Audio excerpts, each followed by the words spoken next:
मुंबईच्या महापौरांचा प्रयत्न सुरू आहे असं गणेश नाईकांनी सांगितलेलं आहे.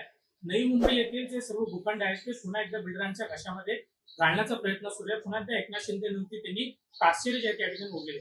बघा, गणेश नाईक हे कॅबिनेट मंत्री आहेत आणि भारतीय जनता पक्षाचे मंत्री आहेत.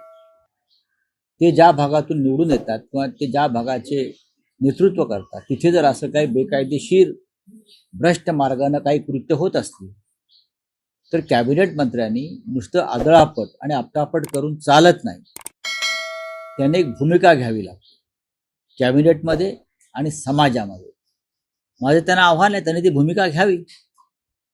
जर बिल्डरांच्या घशामध्ये नवी मुंबईतले मोक्याचे भूखंड कोणी घातले असतील आणि ते तुमच्याच मंत्रिमंडळातले सहकारी असतील तर नुसती आपटापट करून चालणार नाही ना.